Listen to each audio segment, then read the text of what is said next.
मी ह्या भागाचा आमदार, सिनियर आमदार म्हणून मी जबाबदारी स्वीकारतो आणि आमच्या कुठे कुठे चुका झाल्यात ते आम्ही पुढच्या याच्यामध्ये आगामी काळामध्ये ते रिपेअर करू. लोकसभा निवडणुकीचा नुकताच निकाल जाहीर झाला आणि यामध्ये महायुतीचे उमेदवार सुनील मेंढे यांचा जवळपास 40,000च्या मताने पराभव झाला. या भंडारा लोकसभेमध्ये जवळपास महायुतीचे 5 आमदार असताना सुद्धा त्यांचा पराभव का झाला याची कारण मीमांसा आपण जाणून घेऊ. आपल्यासोबत भंडाऱ्याचे लोकप्रिय आणि तरुण तडफदार आमदार नरेंद्र भोंडेकर आहेत. त्यांच्यासोबत आपण बातचीत करूया. नरेंद्र भाऊ, काय सांगाल या निवडणुकीमध्ये भाजपाचा म्हणजे महायुतीच्या उमेदवाराचा मोठ्या फरकाने पराभव झाला आहे, काय कारण असावं? एक नाही, असे अनेक कारण होते की खरं तर हे पराभव व्हायला नव्हतं पाहिजे, कारण 5 आमदार 6पैकी 5 आमदार आम्ही आहोत. 5 आमदार असतानाही पराभव होणं ही आमच्यासाठी खूपच चिंताची गोष्ट आहे आणि संशोधनाचा विषय आहे. मी मगाशीच सांगितलं पत्रकारांना की बा मी ह्या भागाचा आमदार, सिनियर आमदार म्हणून मी जबाबदारी स्वीकारतो आणि आमच्या कुठे कुठे चुका झाल्यात ते आम्ही पुढच्या याच्यामध्ये आगामी काळामध्ये ते रिपेअर करू.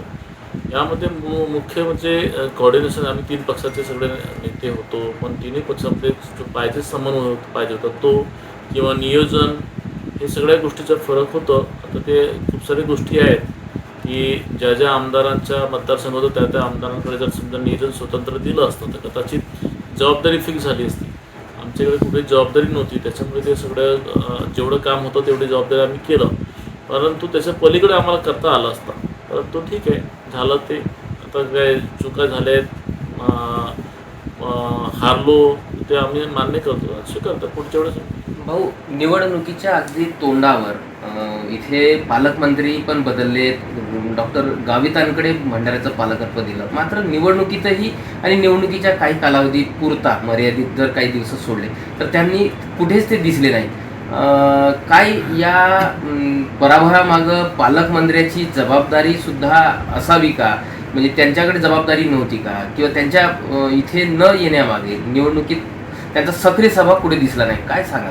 नाही, नक्कीच पालकमंत्री म्हणजे शासनाचा एक प्रमुख दुवा असतो आणि त्या पालकमंत्रीच्या माध्यमानं संपूर्ण प्रशासनावरती आणि लोकांचे जनतेचे कामं करण्यासाठी एक मार्ग असतो. परंतु गावित साहेबांचा पाहिजे तसं प्रभाव पडू शकला नाही, प्रशासनावरती पडू शकला नाही, विरोधकांवर पडू शकला नाही आणि कार्यकर्त्यांना समाधानसुद्धा. तुम्ही साधंसं संजय गांधी श्रवणपण कमिटी बघितलं किंवा वृत्तपत्र, आमचे अनेक असे जे कमिटी होते त्या कमिटी अजून गठीत झाले नाही आणि कोऑर्डिनेशन करण्याचं काम जिल्ह्याच्या पालकमंत्रीचं होतं तर तिन्ही पक्षाने एकत्र समाधान करून काय बाबा अडचण काय, कसं आहे, काम करा, तुम्ही ह्या मतदारसंघ सांभाळ, तुम्ही तो मतदारसंघ सांभाळ.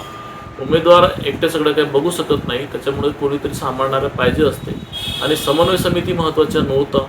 ह्या सगळ्या गोष्टी झालेल्या आहे आणि नक्कीच पालकमंत्री हा स्थानिक जर असता तर जबाबदारी फिक्स झाली असते. आता ते बाहेरचे आहेत, ते जबाबदारी कसं फिक्स करणार? याचा परिणाम कुठे आगामी विधानसभेवर होईल का? लोकसभा निवडणुकीचा आपल्या येत्या काही दिवसामध्ये विधानसभा निवडणुका लागतील, काय त्याचा परिणाम तुमच्यावर पडण्याची शक्यता वर्तविण्यात येत आहे? नक्कीच. असं ज्या पद्धतीचं हा नियोजन आहे त्या पद्धतीचं राहायला त्याचा परिणाम होऊ शकतो.